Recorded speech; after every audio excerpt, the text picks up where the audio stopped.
Well, that's a matter of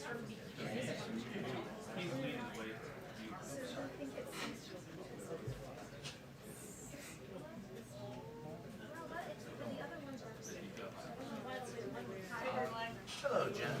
Good to see you. Good to see you. Happy Pride. Celebrating here today. Okay, I'm just going to give you a quick overview of the week ahead. On Monday, the President will welcome Israeli President Rivlin to the White House. President Rivlin's visit will highlight the enduring partnership between the United States and Israel and the deep ties between our governments and our people. As President Rivlin approaches the end of his term, the visit will honor the dedication he has shown to strengthening the friendship between the two countries over the course of many years. On Tuesday, the President will travel to Southwest Wisconsin with Secretary of Agriculture Tom Vilsack to talk about growing agriculture and rural economies. On Wednesday, he will convene cabinet officials, governors from Western states, and private sector partners to discuss the devastating intersection of drought, heat, and wildfires in the western United States, and strengthening prevention, preparedness, and response efforts for this wildfire season, which is already outpacing last season alone. The 2020 wildfire season alone burned over 10 million acres across the United States, resulting in the loss of dozens of lives and tens of billions of dollars in economic damage. This meeting will focus on how the federal government can most effectively protect public safety and deliver assistance to our people in times of urgent need. And on Friday, the President will also deliver remarks on the June jobs report. Next week, even while all of this is going on, a busy week, the President will also continue to work and engage closely with members of Congress about moving his agenda forward, whether it's the bipartisan infrastructure agreement just announced yesterday or the budget reconciliation process that's also moving forward. And he will continue to on his work to protect the sacred right to vote. You'll hear from him next week on that. We're still finalizing the details, and he's been engaged in that work through his career, so you'll hear more from him on that next week. I'd also note, so I don't forget, today is Jerome's last day in the White House briefing room as a White House correspondent, so thank you to your service to the public over the last several years. All right, why don't we kick it off, Darlene? Thank you, Jen. Is the infrastructure agreement already stuck in a pothole? You worked hard on that. No, I didn't. I like it.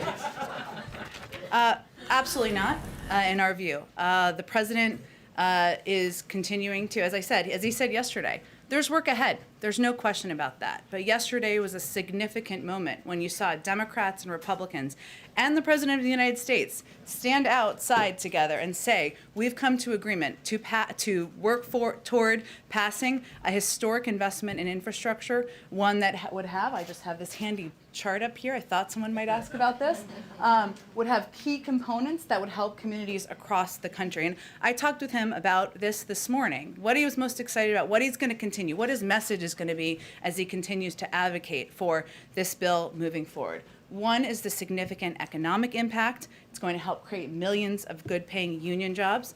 It will also have a huge impact on low-income communities, on communities of color. It will eliminate lead pipes to stop kids from drinking poison water. Flint, Michigan should not be so far away that we don't remember the impact on that community. Part of this package will help prevent that from ever happening again. It includes the single largest investment in environmental remediation in history. What does that mean? A lot of people at home don't know what that means, so I'm going to explain it. And it's 100% of what he asked for. It means cleaning up pollution in communities that have disproportionately borne the brunt of environmental pollution. It also means capping wells where big oil companies left wells uncapped with methane pouring out. It means putting people back to work to do the work we need to do to help create a clean energy economy for the long term. And it has the largest investment in public transit in our nation's history. We know this will also have an enormous impact on low-income communities, many communities of color. I'll also note there are huge components of this package that will help address the climate crisis. One is the first time we've ever invested, in a network of EV charging stations across the country. So electric vehicles, I don't currently own one, maybe I will in the future, who knows? It will make it easier, there will be more charging stations so people can use them across the country. It will have the largest investment in history in a clean energy transmission grid, something that will also help us take a huge step forward. And this bill also will help us, and this is a piece he talked about yesterday, but he's particularly excited about us, make us more competitive in the world. And a specific example there is making sure we are building our battery industry here in the United States to compete globally. So that's the case he's making. He's going to continue to make. There's no question there's work ahead, and he's ready to roll up his sleeves and work like hell to get it done. But we're hearing from the Hill, from a lot of senators, that unhappiness over the president's decision to want to do both these packages at the same time, the pairing, moving them in tandem. When senators agreed to this deal, was the White House upfront with them that this was the way the president wanted to proceed? Well, first, you all have heard the president say multiple times publicly that he was going to move these bills forward, wanted to move them forward in parallel paths. And that's exactly what's happening. That hasn't been a secret. He hasn't said it quietly. He hasn't even whispered it. He said it very much out loud to all of you, as we have said many times from here. I will say that the president's view is that the public, the American people, elected him to not lead on process, but to get things done. The House and Senate are going to determine, the leaders in the House and Senate are going to determine the sequencing, the timeline, and he looks forward to signing both pieces of legislation. One other quick one. Yeah. What is the plan for, will we get a statement from the president after Derek Chauvin is sentenced? Do you expect the president will call George Floyd's family, be in touch with them after the sentence is It's a great announced? question, Darlene. I don't have any I don't have anything to preview for you. I guess I should say at this point we'll wait for the sentencing to come out. As you know, he has a close personal connection with the Floyd family, and certainly I know they and we are all watching this closely. Go ahead. Jen, does the president have any plans to visit Surfside to see the devastation for himself? Well, I would say first that any decision along those lines would be done in coordination and cooperation with local authorities. As you know, and you all have been covering this closely, right now we're in a rescue and recovery phase of this, and there have been frequent updates from local authorities on the ground. So I don't have any trip to preview or predict for you at this point in time. How did the vice president choose El Paso as the location for her first trip to the border as vice president? It's a great question. I was interested in that as well, so we looked into it. I would say that El Paso has an interesting history, as you may know, because it was the place where the former president it was a base place of where he put in place some of his immigration policies that we felt were so problematic. And so it's a place that has a little bit of historical connection in that regard, and it's an opportunity to draw a bit of a contrast with what we're trying to accomplish. And can you give us any details about the 3 staffers in the vice president's office who are leaving? And what should we take from the fact that you have several key staffers who are leaving this early in the administration? I just don't have any more details on the circumstances of their departure. As you may know, these are sometimes high-stress jobs, tiring jobs, exhausting jobs, but I don't have anything more specific on their decisions. Go ahead. Following up on Surfside, if I can, very quickly. Obviously, no details about whether he plans to travel there. Has the president now spoken to Florida Governor Ron DeSantis about the circumstances? We're working to set up a call between the president and the governor that should be happening this afternoon, and we'll give you all a readout of that when it happens. We'll wait for that readout when it happens. The president yesterday spoke about voting rights and what he would be doing. He said, quote, "I'll be going around the country making the case." So he announced it. What specifically is he doing? Where is he going? And what is that going to look like?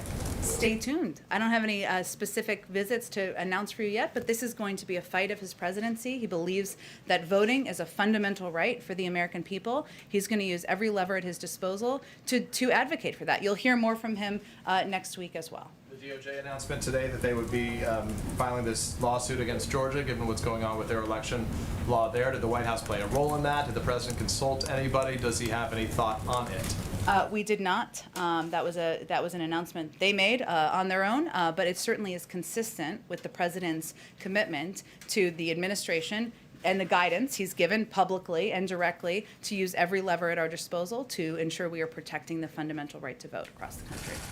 Go ahead. So on the timing of when the president's going to get out and advocate for voting rights, I mean, how soon can we see this? We were hearing everyone from the Department of Justice to activists saying that this is a really urgent issue. So how soon can we expect this? Well, the president's going to speak to all of you and to the public next week about his continuing commitment to voting rights, expanding access to voting rights, something that he's worked on for decades through his public career. And I expect he'll have more to say then. And if you could just follow up and maybe clarify when the president's talking about doing these two pieces of legislation in tandem, is he going to wait for both of them to land on his desk?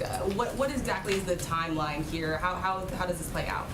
Well, again, he believes the American people elected him to lead on getting results, to put out bold ideas to the public. That's exactly what he's done. And we're going to leave it to leaders in Congress to determine the sequencing and the timeline for those pieces moving forward. But he's going to use every lever at his disposal. He's going to be involved. He's going to roll up his sleeves. He's going to work like hell to get both of these pieces of legislation done. What does that really look like? Because he says that if one doesn't come to him, he's not going to sign the other. So is he going to wait for both of them to land on his desk before signing the bipartisan package, waiting for the reconciliation package to come through? He fully expects, hopes, plans to sign both into law, and he will leave it to leaders in Congress to determine the timeline and the sequencing. Go ahead. So just to follow up both on that and Darlene's question, the issue Republicans seem to be having is on that specific issue. I won't sign it if the other one isn't on my desk. And I think that's what has them frazzled, perhaps would be the word right now, an eloquent one. So digging in on that, if leadership decides to send you the bipartisan bill, but the reconciliation bill is not done yet, the president said yesterday, I won't sign it. And that is the White House position on it? Well, let me just take a step back here, because I think the American people are quite focused on how we're getting work done on their behalf, less focused on the mechanics of the process. Now, it is up to Republicans, many of whom are the ones who have conveyed that, I think, if I'm accurate here, to decide if they are going to vote against a historic investment in infrastructure that's going to rebuild roads and railways and bridges in their communities simply because they don't like the mechanics of the process. That's a pretty absurd argument for them to make. Good luck on the political front on that argument. So the president's going to continue to advocate, educate, convey to everyone directly why this needs to move forward. And he plans to stand exactly by the commitment he made yesterday to them, and he expects they'll do the same. And just two more quick ones. You guys just released a readout with a call with Senator Sinema. Yeah. He's one of the lead negotiators. In that readout, the president was reiterating pretty much all of the things he said when he was standing with the senators. Was there a need for the president to reassure Senator Sinema, or was that just a normal scheduled call? I think it's just a reflection of the president's commitment to stay very engaged. Yesterday was not the end. I know none of you thought that, but just to be clear, there's work ahead. Senator Sinema was an important leader and partner on this effort to get this bipartisan bill passed. He also reiterated in that call his desire and his commitment and interest in getting a reconciliation bill passed that has a lot of his key priorities, whether it's extending the child tax credit, making universal pre-K a reality, or community college a reality for kids across the country. So it's ongoing engagement. He's looking forward to signing both bills into law. Go ahead. Are Republicans expected to be so enamored with the idea of sending perhaps billions of dollars into the hinterland that they're going to be willing, you need 5 more Republicans obviously, that they're going to be willing to accept this two-track approach and sort of look the other way when the express train comes through on the reconciliation idea? Are they, you're sounding as though you expect at least 5 more Republicans to be so enamored with the idea of sending out these billions of dollars to their constituencies, if you will. Sure. Well, that's exactly what they're doing. This bill would, again, be a historic investment in our nation's infrastructure, the largest investment in public transit in history, the largest in since the founding of Amtrak. And as I've noted, it would expand broadband access. That's not exactly a partisan issue. It would rebuild roads and railways and bridges in people's communities, including Republicans. So yes, we fully expect the American people support this. We fully expect and hope we'll have the votes to get it forward. At least 5. Well, five stood there yesterday and announced their support for it. And it is now the job of the Democratic caucus and the Republican caucus to go back and make the case to their other colleagues. Exactly. Go ahead. Thank you, Jen. House Budget Committee Chairman John Yarmuth said he doesn't think it's realistic to fully pay for this broader reconciliation package that contains some of the president's other domestic priorities that you just laid out. Senator Manchin also said he doesn't think the country can take on that much more debt. So does the White House still believe that both the infrastructure compromise and this other reconciliation package need to be fully paid for? The president's proposed a number of ways to pay for these packages. Obviously, there was agreement already on the pay-fors for the infrastructure bipartisan deal, which was agreed to by the 5 Democrats and the 5 Republicans who stood outside with the president just yesterday. And the president also believes that raising the corporate rate back to where it was the first year of the George W. Bush administration, asking individuals, the top 1% of Americans, to pay more, to pay for these historic investments, to pay for an extension of the child tax credit, to make sure kids have access to universal pre-K, is something that we should do because it's the right policy. It will also, it's also going to help move our country forward. One quick question on Afghanistan. Can the president declare a true end to the war if the U.S. is planning to keep 650 troops in the country to provide diplomatic security, as well as several hundred additional troops to maintain security at the Kabul airport? Well, again, I would say the president was clear from the beginning that we anticipated and planned to have a diplomatic presence on the ground, and so he's doing exactly that. Can I follow up on that, Jen? Sure. On Afghanistan, and then I have a follow-up on something else, but on Afghanistan, if we're keeping people there, what's the contingency if, in fact, the Taliban takes over the country? Do you have a contingency, does the administration have a contingency for that? In what regard? Well, what will For you the do? safety of our Well, I men and understand women the serving safety, in but- Kabul, or? I understand the safety of our people, but what about the safety of the country? We've been there for X amount of years. Are we going to reinvest more people if that's the case? Will there be boots on the ground? What exactly is this administration looking at if that country falls to the Taliban? Well, here's, I think, what's important to note, Brian. When the president made this announcement, he was very clear that if we did not pull our troops, withdraw our troops from Afghanistan, something that he has long talked about having an interest and a desire to do, the Taliban would have been shooting at U.S. troops again on May 1st. That's a decision he had to make as president. So the withdrawal deadline negotiated, because of the withdrawal deadline negotiated, I should say, by the prior administration. So his fundamental belief is that after 20 years, it's time to bring our troops home. We're doing that in a timely and orderly fashion, led by the Department of Defense. And we had to make sure we were taking steps. If we had left our troops there, they would be in harm's way. That was a step we had to take. And so if the Taliban takes over, what would we do?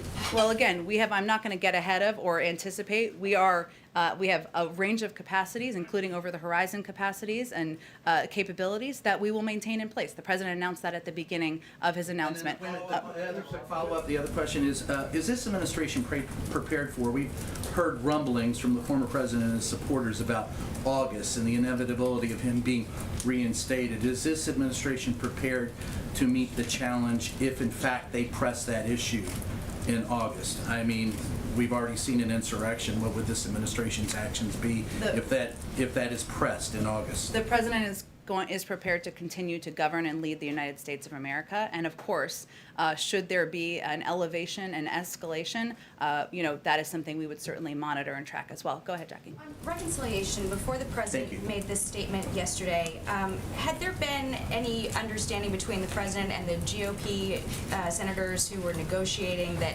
these two deals would come in tandem? Had the Republican senators expressed an understanding to the president that that would happen? Well, Jackie, I think the point I was trying to make earlier is that it's something the president stated publicly many times, and certainly he was consistent with that case made privately, as were our negotiating team, that he anticipated these initiatives would move forward on a dual track. And I would also note that when we say budget reconciliation, and just to make it like in human speak, what we're talking about here is a budget process that includes the American Families Plan, which is the president's idea he proposed. I don't think anyone expects that he was going to walk away from his own proposals. And the Republicans had expressed an level of understanding that that would happen. I'm not going to I'll let them speak for themselves, but again, the president said this, as we did multiple times publicly. And then on reconciliation, what are the red lines and the must-haves, and is the same team working with Congress, Ricchetti, Terrell, Deese, about the next steps in the reconciliation Well, package? earlier this week, today's Friday, I think it was Wednesday, we did have a number of those individuals you mentioned, as well as Susan Rice was a part of the team, and there may have been one or two other people who went up to the Hill to talk about the budget reconciliation process. We're obviously at the early stages of that. There's a lot to discuss and negotiate, including among Democrats, so we'll let that proceed in the coming weeks. And then with the DOJ suing Georgia, is this the beginning of more lawsuits against similar efforts in other states? Has the White House expressed any concern areas as they take on voting rights and initiatives like that? I'll let the Attorney General and the Department of Justice speak to that and what their plans are. They probably won't preview them, I would expect. But I think it's just a reflection of the fact that the president has conveyed his priority is using every lever at his disposal to protect the fundamental right of people in this country to vote. Go ahead, What's your Steve. timeline for these two pieces of legislation? I don't have a new timeline to predict for you here, Steve. Again, Speaker Pelosi has been doing this a while. I don't know that there's anyone better, and we're going to work with her, Leader Schumer, and others to make sure we get these bills signed into law. On the Afghanistan meeting, is the president going to talk about a negotiated political settlement? Is that still possible in Afghanistan? A political path forward is certainly one that we continue to support. We have a negotiator, as you well know, who is monitoring and closely engaged in that process, and so that is certainly ongoing and will be a part of the agenda. Go ahead. Thank you. On Afghanistan, in terms of SIV applicants, Sure. the president said yesterday this would be a topic in the meeting today. Yeah. Can you provide clarity on what neutral locations these applicants will be moved towards? And then also, will that withdrawal include those who have already fled Afghanistan because of a fear of retaliation to places like Jordan or Egypt? Yeah, so let me give you information on where we are, and it's unfortunately not going to answer every single question. Some of this we're not going to be able to outline for security reasons. But we have identified a group of SIV applicants, special immigrant visa applicants, who have served as interpreters and translators, as well as other at-risk categories who have assisted us. They will be relocated to a location outside of Afghanistan before we complete our military drawdown by September. In order to complete the visa application process. So they will do it from another location. The additional details of that, I'm just not going to be able to speak to from here. Did you say a number, though, on I how don't many? have a number to outline for you, and it's unlikely we will, because we are going to, those are the categories that we are prioritizing. I'd also note that these are individuals who are already in the SIV pipeline, and so we'd undertake any relocation in full compliance with U.S. law. And just a follow-up. I know I've asked about this a good amount, but from my colleagues as well. We Sure. reported yesterday that the administration would lift Title 42 in a phased approach this summer. Does this summer look likely? And here's a new addition to that question. What will be the administration's plan once that policy is lifted? Will it be centered on deterrence? Will it be prioritizing restoring the asylum system? Well, first I would say on the second part that of course we want to restore the asylum system and we want to make it more operational. We want to make it more humane, and there's a lot of work we need to do after the disaster of the last 4 years on this front. In terms of the timeline of Title 42, I know I keep saying this to you, and I apologize, it's the same answer, but that is a decision that will be made by the CDC. I have nothing to preview for you in terms of the timeline. Go ahead, Karen, go ahead. Jen, Georgia Governor Brian Kemp today accused the president and his allies of weaponizing the Justice Department to undermine election integrity. What's the White House reaction to that? I would say if you have such a fear of making it easier and more accessible for people to vote, then I would ask you what you're so afraid of. Does the White House see the Justice Department as its only real way of going on offense against some of these sweeping efforts across the country to implement voting restrictions? That as opposed to legislation, right? No, we don't. It's a good question. I mean, it is an area where, of course, the Attorney General and some of the as you know, Kristen Clark, Vanita Gupta, some of the highest ranking officials in the Justice Department the president nominated and pushed for their confirmation have long records of advocacy, effectiveness, and work on these issues. So he certainly entrusts them with the work they're going to continue to do on this front. We are going to continue to fight for, battle for, work toward federal legislation. I know it does not seem easy at this time. hard things, we do hard things. That's what we do here. But we're also going to continue to engage, and this is as it relates to an earlier question, with local activists, with local legislators. You've seen the Vice President do a bit of this, engage with and work with them. We're going to fight this fight on many fronts, and certainly not the role that the Attorney General and the Justice Department may decide to take is one, but there are a number of other ways the President, the Vice President, and our administration will be continuing to fight for voting rights. Go ahead right in the middle. Today, on the anniversary of Shelby versus Holder, you have over 25 buses coming in between today and tomorrow on these freedom rides being led by Black Voters Matter. Has anyone from the administration spoken with them? I know that they're going to be holding a news conference later on today, Yeah. but have you reached out to them? That's a great question. I'll have to talk to our outreach team and some other senior members of the team to see if they have been engaged directly with them. I don't know if So they when may. it comes to the president trying to lower crime rate in the midst of this spike, there have been many reports showing that adding more money to police departments does not necessarily correlate with lowering crime. Why did the president decide to do that, or instead of attaching it within the order to having the police departments have some type of system where they have to do something in order to receive that type of money? Well, first I would say that the president, and we saw some positive steps forward just yesterday on police reform and the negotiations. That's certainly a positive step. The president believes we need to do both. And most people in most communities across the country where there's rising crime agree. And what the president announced just a couple of days ago was primarily a plan to reduce gun violence, which he feels is a big driver of violence across the country. But I would say community policing is something that we've seen as effective, building trust in communities, ensuring that that law enforcement are working on behalf of communities. That's what he was proposing funding to go towards. That is different than a step as it relates to the criminal justice system. If you're going to talk back about creating a police oversight commission. Well, I think a number of activists have conveyed that is not their preference for the path forward. They want to see this legislation move forward. We've seen some progress on that front, so that's where we're going to put the basket. We're going to put our eggs. Go ahead in the middle. Yeah. Now that Vice President Harris is visiting the border as we Yes. speak, when will President Biden visit? I don't have anything to predict for you or preview for you. As the president has said, the vice president said back in March she'd be open to visiting the border, and if it's constructive and moves the ball forward for the president to visit it, I'm sure he may. But we come with a bunch of people, as you all know.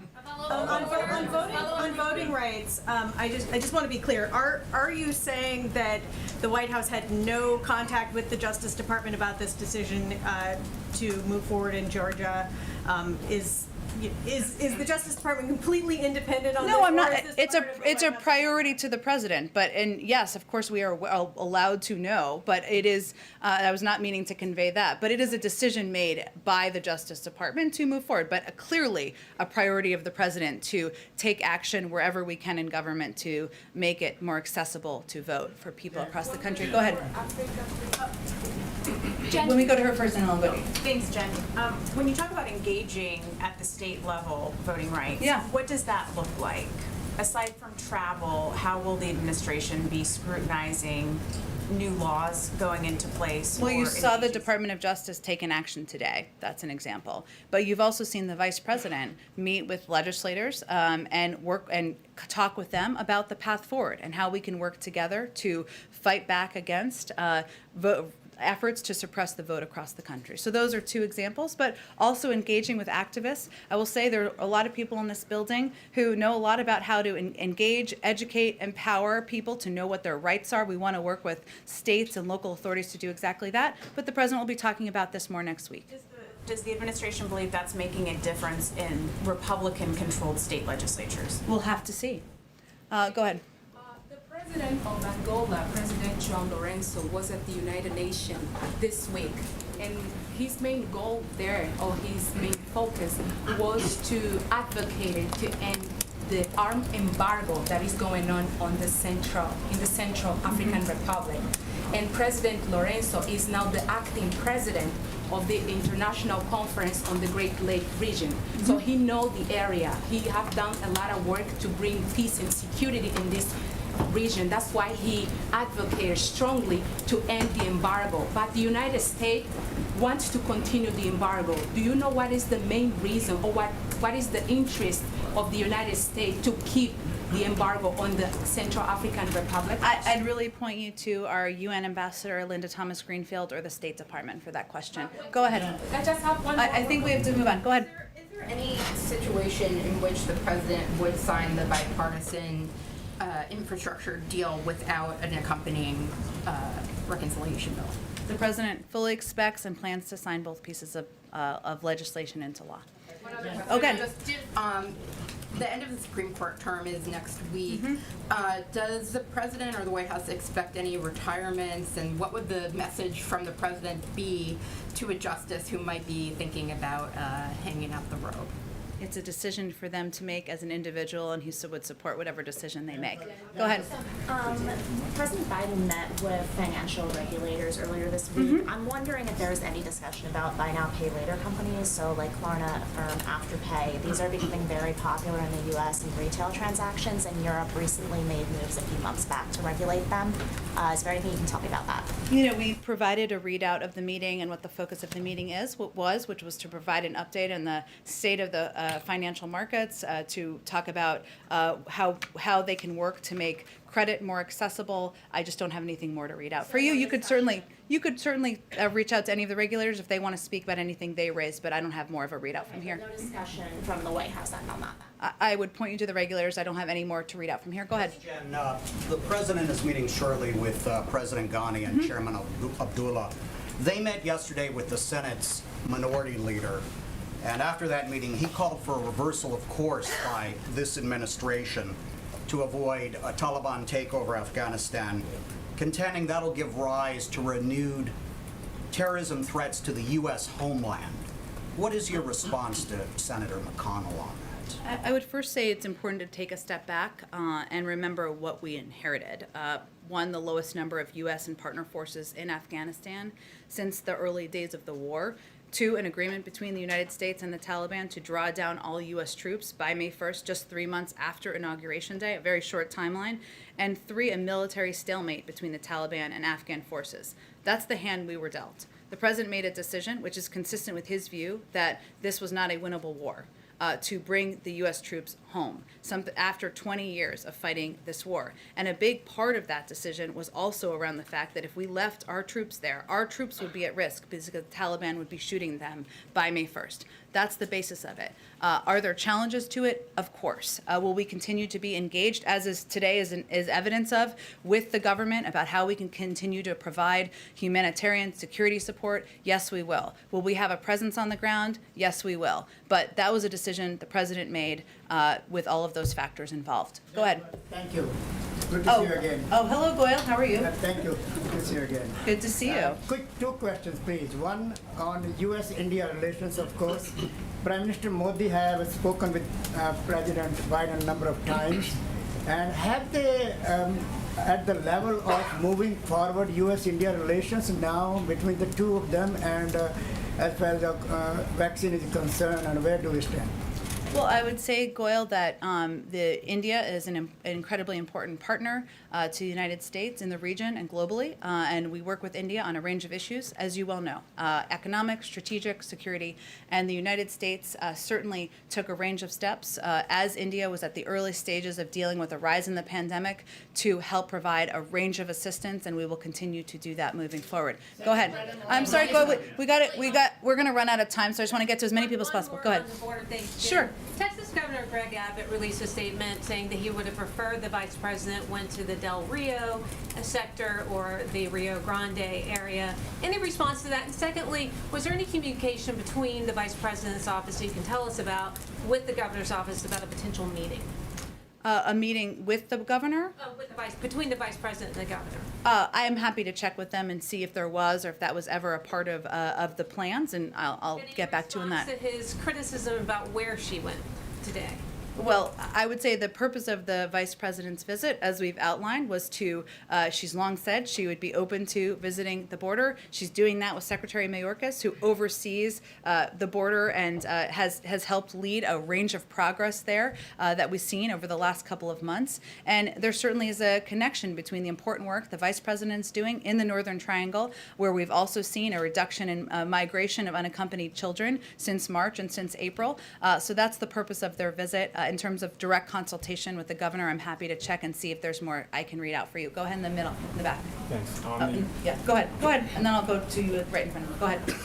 On the governor's, the meeting with Western governors next week, can you tell us anything about which governors are invited, what we can expect to come out of Sure. that meeting? And then specifically, the president mentioned he was surprised at just how little federal wildland firefighters are paid.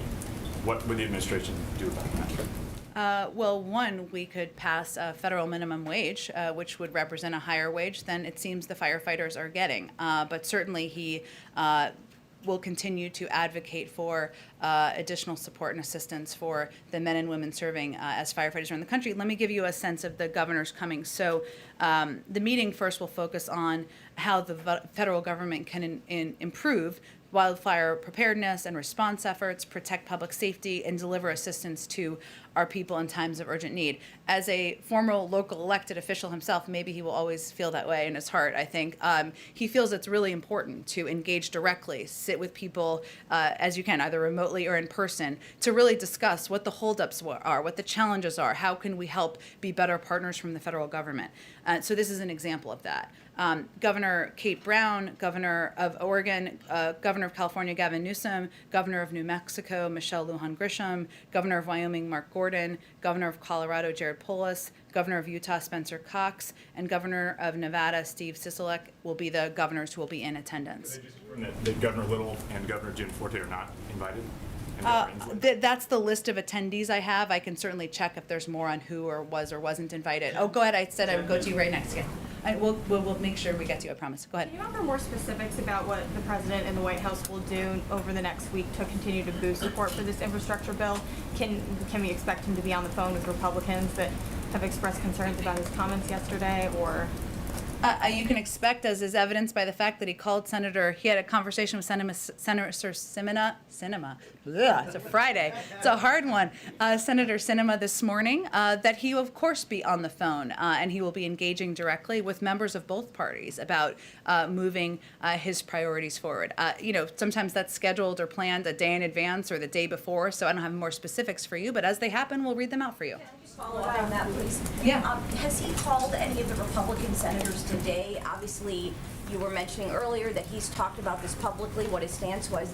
There are Republican senators that are surprised by what he said yesterday and are upset, as has been reported. So has he talked to them today, and what is he doing to sort of keep this deal intact? Well, first, I think what he's doing, Anita, is continuing to convey and provide details to the public who care deeply about whether he's delivering for them, less about the mechanics of the process, about why this should be a package that's supported broadly by Democrats and Republicans across Congress. So that's what I did certainly at the beginning, and that's the case he's going to continue to make. Did he call any of those senators today, though? I don't have any additional calls to read out. I think, let's see, go ahead. Thanks so much, Jen. First, just following up on an earlier question. Sure. With the special immigrant visa population from Afghanistan, does the United States plan to protect those translators and people who worked for Americans who have already fled Afghanistan and are in different countries currently? Well, there are individuals who are already in the SIV pipeline. I suppose some of them might not be. I can certainly, might not be still there. I can certainly check and see if they've already departed Afghanistan, how that would apply. And then I have another question about the Manatee population in Florida. They are That was not on my bingo card today, but I'm happy to answer it. Okay. Well, the Wall Street Journal had a good article about them this week. They are dying at a record pace. 800 of them died in the last year, and I wanted to see if the administration believes that these animals should be relisted as endangered, and also whether anything in Biden's infrastructure deal that he struck yesterday would continue on to help with. Part of the problem is that the Florida waters are not clean. Yeah. And it's sort of hurting their habitat. Yeah, I will say, in all seriousness, I mean, certainly it's an important question, an important issue. I don't want the pro-manatee people to not think I feel that. But I will say that, yes, there are components of his package. I mean, a part of this package, a big part of this package, is a down payment on climate resilience, on ensuring that we are cleaning up some of the polluted areas in our country, something that is impacting a lot of communities proportionally more than others. So that is, I would have to check and sort of what that means for the Florida coast, I think you said, specifically there. In terms of relisting them, it's a great question. I just have to talk to the folks who would be more specific about that. Go ahead. Thank you. President Karimi, Afghan journalist, many protesters, Afghan protesters outside the White House, they are waiting and they have a high expectation from today's two presidents meeting. Do you have any message for them? Because as soon as I leave here, I'll go to see them and get their opinion. Well, I would say that the meeting today is an opportunity to convey from the president that we have an ongoing commitment.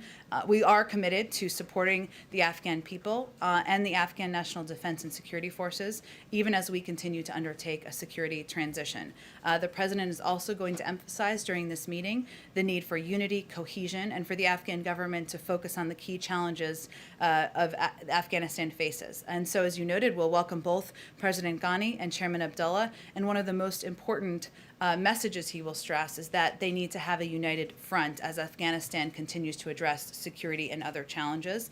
And finally, he will emphasize our continuing diplomatic support for the peace process and for all Afghan parties to engage in good faith in that process. So the bottom line that you can convey is that he's going to discuss our enduring United States support, including through security assistance to the Afghan National Defense and Security Forces, development and humanitarian assistance to support the Afghan people, and diplomatic engagement and support of peace. Thank you, Jen. Thank you guys. I'm sorry, you've got to gather. Oh, I'm sorry, Chris. And then I want to go to Amna because it's her first time too. So go. All right, Happy Pride. I know we're running short on time. I'm just going to smush my multiple inquiries a day on the LGBT developments into one, and that is. Take your time. It's okay. People can leave if they need to gather. No one is rushing you out of here. The initiatives today. How do they place in the president's both domestic and foreign policy agenda, and don't they fall short of the president signing the Equality Act into law? Well, let me start with the first one because I think that's an important question. Because what we do here and the values that we advocate for in the United States do send an important message around the world, and sometimes we forget that. So during his remarks today, the president will outline, of course, the historic step his administration has taken, but he will also renew his calls on the Senate to swiftly pass the Equality Act and provide overdue explicit civil rights protections to LGBTQ people and families across the country. He will also speak directly to the proliferation of state-level anti-LGBTQ bills, denouncing them as un-American and legislation disguised as bullying. And he will commend the community for their courage and bravery pushing progress forward. Finally, he will announce his appointment of Jessica Stern as the U.S. envoy to advance the human rights of LGBTQ persons at the Department of State, a role, just to make the connection here, that will be critical to advancing his agenda overseas and around the world as well. Any plans for the president to visit the soon-to-be Pulse Memorial? I don't have anything to preview in terms of travel beyond next week.